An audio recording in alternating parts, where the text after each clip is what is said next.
Assalamualaikum warahmatullahi wabarakatuh. Kami dari kelompok ISA Bitken dalam rangka mengikuti Session Chemical Engineering Paper Competition yang diselenggarakan oleh HMPTK UNES. Kami akan mempresentasikan hasil karya kami, ISA Bitken, Ideonella Sakaiensis Biodegradable Trash Can, yaitu tempat sampah pendegradasi plastik PET dengan agen bakteri Ideonella Sakaiensis. Dengan anggota kelompok kami, Maulana Zaki Munawar, Takim UNES 2020, dan juga Amadia Faskalia Pramesti dari Takim UNES 2020. Pertama kita lihat dari latar belakangnya, seperti yang kita ketahui, Indonesia saat ini sedang dalam kondisi darurat sampah plastik.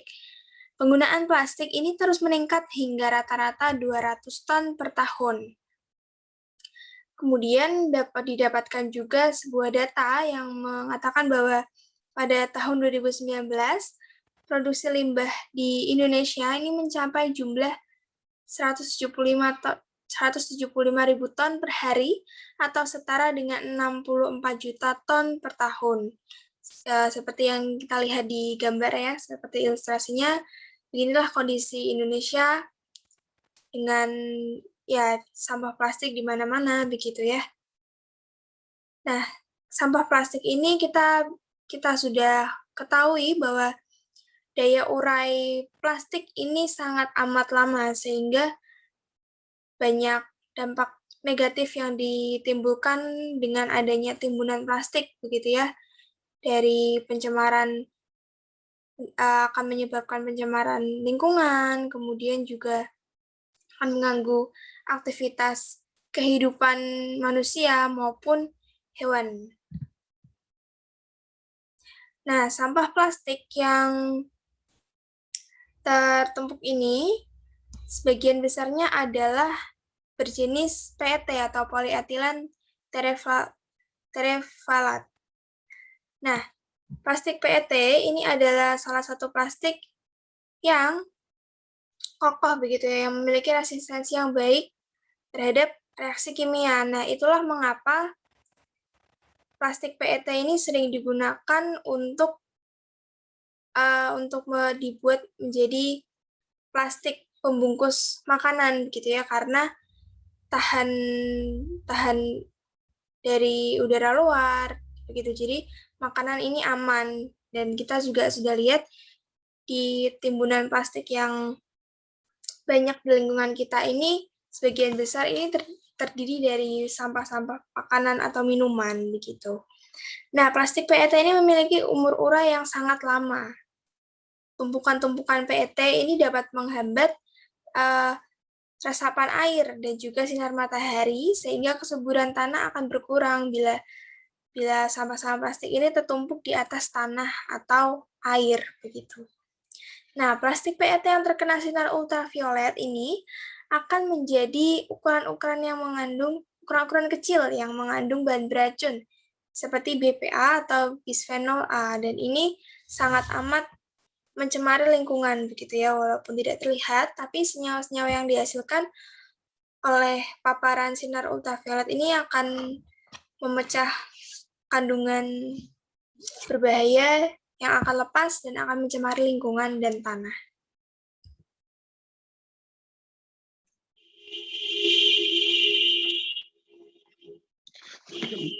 Baik, saya Maulana Zaki di sini akan melanjutkan penjelasannya. Tadi kan sudah diketahui ya teman-teman semuanya kalau misalnya plastik PET itu merupakan plastik yang banyak ditemukan, kemudian berbahaya jika timbunan banyak. Oleh karena itu kita harus men-solve atau mengurangi jumlah plastik PET itu gitu. Ya dengan berbagai cara ya, nah salah satu cara yang utama gitu. Nah ini adalah melalui proses biodegradasi gitu. Apa sih proses biodegradasi itu? Nah, biodegradasi itu bisa kita lihat itu adalah proses penguraian zat organik ya oleh mikroorganisme menjadi zat yang lebih sederhana seperti karbon dioksida, air, dan amonia. Selain itu, biodegradasi juga merupakan proses ini ya penguraian senyawa kompleks ya menjadi senyawa yang lebih sederhana begitu. Oleh karena itu kenapa kita harus melakukan biodegradasi? Itu merupakan hal yang penting. Kita bisa dilihat di sini. Karena melalui proses biodegradasi ini tuh proses penguraian dilakukan oleh makhluk hidup begitu. Ketika misalnya dilakukan oleh makhluk hidup, makanya ini akan menjadi sifatnya itu renewable atau bisa kita lakukan secara terus-menerus begitu. Terus juga di sini kita lihat ya, kami mengusulkan ide biodegradasi menggunakan bakteri Ideonella sapiensis. Jadi bakteri ini tuh tidak langsung mengurai gitu, tetapi melalui beberapa proses ya, yang intinya menghasilkan senyawa organik ya, itu adalah enzim PTase dan enzim MHTase. Itu bisa melihat prosesnya seperti gambar di samping. Jadi enzim PTA limbah ini ya, plastik PET itu tuh diurai kayak gitu menjadi senyawa lebih sederhana menggunakan enzim itu kayak gitu. Dia akan memecah struktur plastik menjadi lebih sederhana, di mana struktur plastik itu tuh akan lebih tidak berbahaya bagi lingkungan, dan juga yang namanya struktur plastik itu kan dipecah kayak gitu, makanya istilah plastik itu sudah tidak ada gitu, menjadi senyawa yang lebih sederhana begitu. Selanjutnya,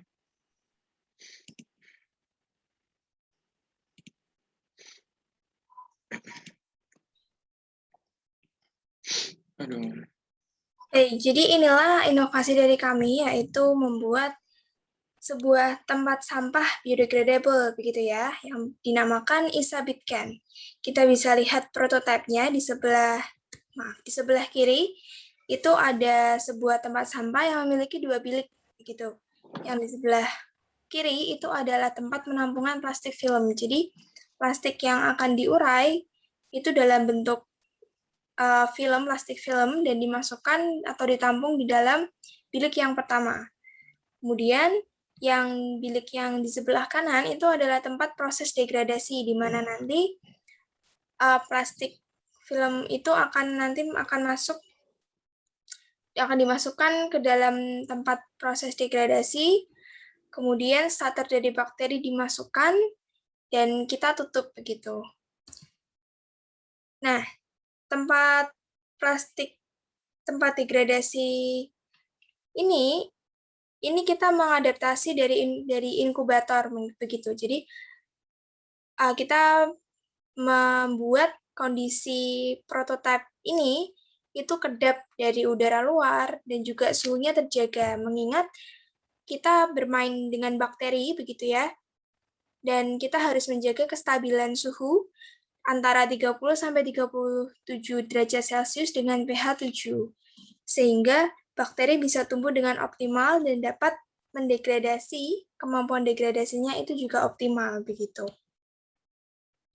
Lalu ukuran tempat sampah pendegradasi plastik ini 35 kali 35 kali 57 cm yang berkapasitas 20 liter. Dan kita bisa lihat yang bilik sebelah kanan di tempat proses degradasi ini, di dindingnya itu ada memiliki 3 lapisan. Lapisan pertama itu dari aluminium, begitu ya, zinc aluminium atau aluminium alloy, itu yang nanti akan berkontak langsung dengan plastik dan starter bakteri.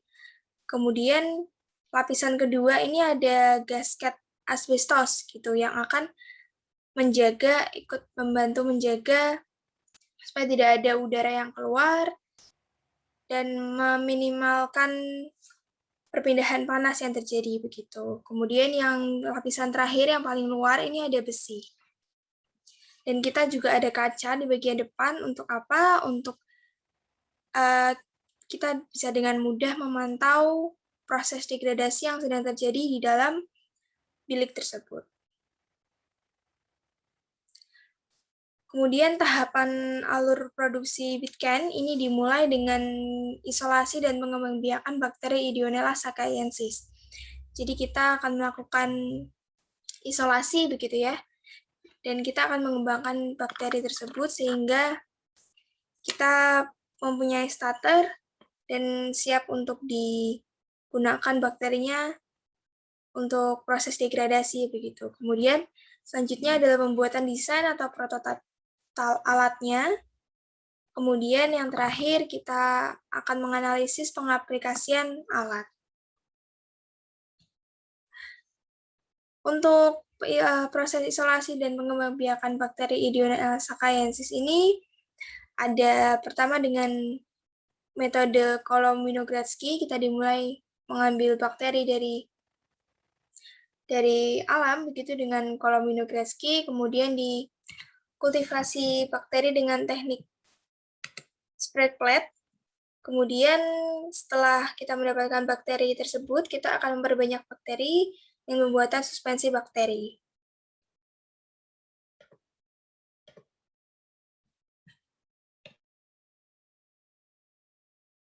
Oke, baik teman-teman semua. Ketika tadi kita udah tahu ya bagaimana sih memproduksi Bitcan ini ya. Nah, kita harus juga mengetahui setiap poin-poin yang ada di sini. Nah, di sini kita akan membahas yaitu isolasi atau proses isolasi bakteri. Sebelum itu, pada tahu kan apa itu isolasi gitu ya. Jadi isolasi di sini seperti halnya kita mengambil si bakteri dari biakan kayak gitu. Nah, bisa dilihat dari proses tersebut kita mengambil botol steril kaca 1,5 liter kayak gitu, 10 mili. Jadi kita mengambil sampel secara random di mana kita menduga di situ tuh ada bakteri Ideonella gitu. Jadi nggak langsung ada ya teman-teman. Kemudian bakteri Ideonella itu kita ambil sampel tanah dan media MSM atau mineral salt medium. Nah, media itu tuh sebagai tempat pangan si bakteri. Di dalamnya ada nutrisi dan juga kebutuhan-kebutuhan misalkan pangan yang dibutuhkan oleh bakteri begitu. Setelah itu, nah kita lihat sebelah kanan itu adalah bentuk dari isolasinya. Nah, ada yang pertama ialah sampel tanah itu lapisan pertama, kedua itu potongan plastik yang tadi, yang paling atas yang atas itu adalah media MSM. Jadi antara lapisan 1 dan 2, iya itu adalah lapisan plastik begitu teman-teman.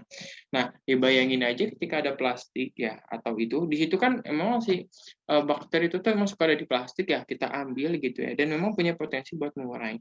Kemudian masukkan potongan plastik itu tuh ke dalam ini, ke dalam wadah gitu di antara lapisan 1 dan 2 kayak gitu sih. Nah, ke dalam media tanah. Kemudian kita tutup botol, rekatkan dengan aluminium foil dan tunggu ya selama kurang lebih ya 2 minggu gitu. Kenapa sih lama? Karena di sini tuh akan menjadikan starter atau bakteri yang banyak gitu. Bakteri yang banyak ini yang akan diproses kemudian untuk dijadikan biakan murni begitu. Nah, kemudian terbentuk lapisan tipis atau monolayer pada plastik. Nah, jadi setelah dibiarkan lama, nah itu akan terbentuk lapisan tipis. Nah, ambil potongan plastik secara aseptik kayak gitu. Nah, kita ambil menggunakan pinset. Nah, kemudian homogenkan dengan vortex. Jadi kita tujuannya ialah mengambil biakan murni, begitu. Nah, yang di kanan ialah medianya. Ketika diambil, ya seperti biasa ambil pinset dan juga di situ ada bakterinya, maka kita harus homogenkan, gitu. Nah, proses selanjutnya ialah proses kultivasi, ya teman-teman. Apa sih proses kultivasi itu? Nah, kultivasi itu digambarkan melalui ini ya, yang di bawah itu, ya intinya bakteri yang tadi kan sebenarnya kebanyakan campuran ya, nggak mungkin langsung satu. Nah, kita masukkan, kita lakukan proses supaya yang didapatkan itu satu bakteri, yaitu Ideonella sakaiensis tadi, begitu. Nah, kita lakukan proses kultivasi dengan metode ini ya, spread plate kayak gitu ya, ada tulisnya teknik spread plate, hingga didapatkan bakteri itu tinggal Ideonella sakaiensis. Kemudian proses selanjutnya ialah suspensi atau pembuatan suspensi bakteri. Nah, dalam melakukan biodegradasi itu tuh kita perlu menyiapkan suspensi. Apa sih suspensi itu? Ialah larutan yang berisi bakteri dan juga keadaannya yang membuat si bakteri itu tuh betah gitu. Ialah biakan kuman yang berumur itu 18-24 jam, diambil beberapa, kemudian dimasukkan ke dalam tabung reaksi berisi 5 mili NaCl 0,9% steril sehingga kekeruhan sebanding kayak gitu dengan kekeruhan yang MC Farlan 0,5 itu. Jadi itu tuh sebagai tempat hidup si bakteri begitu. Nah, setelah didapatkan suspensi ini, maka kita bisa mendapatkan oh ini nih bakteri yang digunakan untuk mengurai dari plastik itu begitu. Selanjutnya, oke. Kemudian setelah kita tahu nih ya teman-teman semuanya bagaimana proses mendapatkan dari ininya bakterinya. Nah, Udah tuh, kita udah dapatkan proses, bagaimana cara mendapatkan bakterinya. Kita masukkan dalam prototipe yang tadi. Nah, kita lihat nih teman-teman, spesifikasi dari isabitkan ini begitu. Ya, dia itu memiliki dimensi ya 37 kali 37 57 dan dengan kapasitas 20 liter. Nah, ini kapasitas dirasa itu sudah lumayan cukup tinggi gitu. Kenapa? Karena bayangin aja satu plastik ukurannya berapa dan dia itu memiliki kapasitas 10 liter. Jadi kisaran 10 kg lebih lah plastik bisa sekali diurai dalam waktu penguraian tersebut begitu. Nanti kita akan bahas bagaimana ini ya efektivitasnya begitu. Nah, bagaimana sih dari ini ya dari bakteri itu memiliki efektivitas kan penting ya, penting nih kita ketahui. Ternyata bakteri tersebut tuh memiliki efektivitas yaitu 18 jam penguraiannya selama selama 18 jam dan ada pun kok komponen terurainya selama 30%. Jadi nggak nyampe sehari 30% itu sudah terurai. Ya, kisaran 3 harian lah itu benar-benar plastik itu sudah terurai penuh begitu. Nah, kita lihat lagi ini ada listriknya 100 watt itu tidak terlalu besar kayak gitu. Nah, ini sudah dijelaskan ya mengenai dindingnya oleh saudari Amadea. Nah, di sini yang penting lagi ialah ada terdapat controller gitu ya. Nah, controller itu yang digunakan untuk mengatur suhu ya dan juga pH dan di situ kondisi dari proses degradasinya. Nah, itu udah salah satu kelebihan dari prototipe yang kita miliki begitu. Nah, bisa dilihat ya pada nomor 7 dan 8, nomor 7 terdapat control panel di bagian atas tutup dengan dilengkapi tombol untuk mengatur suhu dan lama waktu degradasi. Kemudian kita bisa lihat nih, bagaimana proses tadi dan diakhiri dengan pembuatan prototipe itu hanya memakan biaya sekitar 1.680.000 begitu. Dari mulai startupnya, plat, seng, dan juga kontrol panel yang digunakan kayak gitu. Nah, ini merupakan suatu inovasi yang baik begitu kan dan benar-benar terbarukan karena kenapa? Ya, dari proses awal dan juga proses akhir itu cenderung memakan waktu yang dikit. Terlihat dari jumlah uang yang digunakan dan juga dari spesifikasi yang memang mengunggulkan dari produk ini yang terfokus pada penguraian plastik yang memang secara otomatis gitu. Terlebih lagi ada control panel yang membantu dalam proses penguraian ini. Baik, selanjutnya akan dijelaskan oleh saudari Amadea.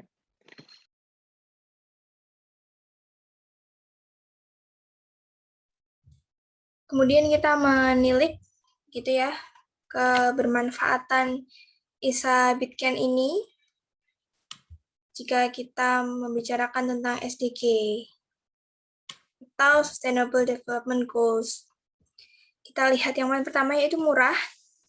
Dari manfaat yang luar biasa yang didapatkan dari ISA Bitcan ini, kita bisa lihat bahwa total biaya rancangan untuk memproduksi satu alat produk ISA Bitcan ini hanya sebesar 1.680.000 gitu. Ini sudah sangat amat worth it begitu ya. Kemudian inovatif. Hasil penguraian plastik sampah ini dilakukan secara otomatis menggunakan controller di dalamnya seperti tadi yang sudah dijelaskan oleh Saudara Zaki begitu ya, bahwa kita ada controller. Jadi kita hanya pencet-pencet saja begitu dan kita tinggal menunggu bakteri ini menguraikan plastik tersebut. Kemudian efisien, bakteri Ideonella sakaiensis ini mampu mendegradasi 30% dari total sampah PET dengan lama waktu yang tidak sampai sehari begitu. Jadi sungguh efisien begitu ya. Lalu yang terakhir tepat. Produksi ISA Bitcan ini akan membantu untuk menjaga ekosistem laut dan darat. Kita bisa melihat di goals ke-14 dan ke-15 dari SDG dan juga bisa menjaga lingkungan dari pencemaran yang disebabkan oleh timbunan plastik, limbah plastik, terutama dari PET yang sulit terurai, begitu.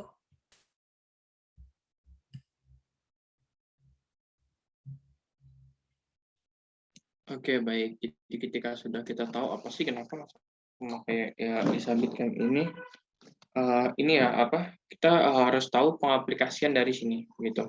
Nih ya, jadi ketika harapannya dengan ada program ini pada tahun 2021 sampai 2023 mahasiswa tuh melakukan riset terkait rekayasa genetika dari ideonila ini untuk meningkatkan kemampuan degradasi. Jadi bagaimana prosesi degradasi ini itu menjadi lebih baik dari segi bakterinya begitu, dan juga dari segi kemampuan optimumnya. Dan juga kemudian melakukan manufaktur prototipe yang lebih teknologi yang lebih ini ya lebih maju dari segi teknologinya, mudah diaplikasikan dan juga dengan harga yang tentunya lebih terjangkau. Kemudian mahasiswa melakukan penyempurnaan prototipe. Jadi kekurangan prototipe tadi, misal untuk mencegah terjadinya kebocoran, untuk mencegah kurangnya pasokan listrik dan lain-lain, itu mahasiswa tuh melakukan penyempurnaan dari prototipe.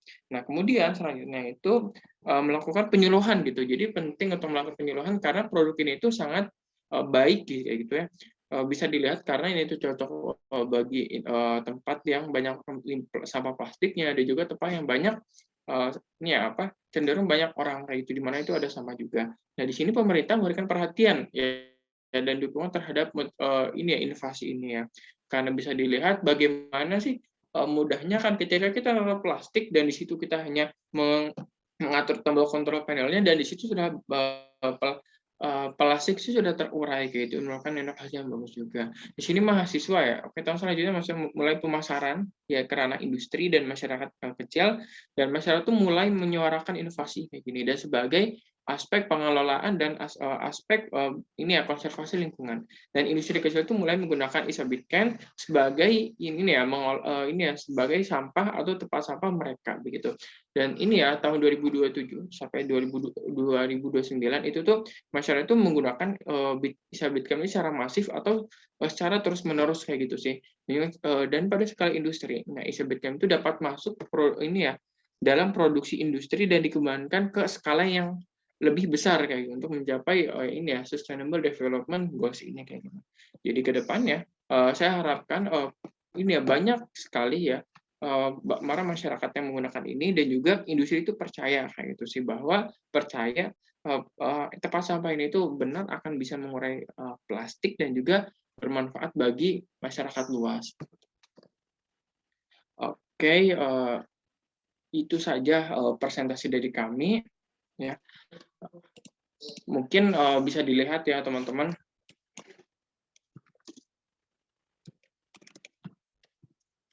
Oke, plastik merupakan barang yang harus diurai. Plastik merupakan barang yang harus kita selesaikan bersama-sama. Dan salah satu solusinya merupakan kita dukung program SDGs. SDGs ini bisa kita lakukan dengan mendukung program ICBTN, dan juga ingat harus aware juga, kita harus meningkatkan kayak gitu. Terakhir dari kami, terima kasih sudah menyimak, terima kasih sudah menonton. Adapun ada kurangnya kami meminta maaf. Wassalamualaikum warahmatullahi wabarakatuh.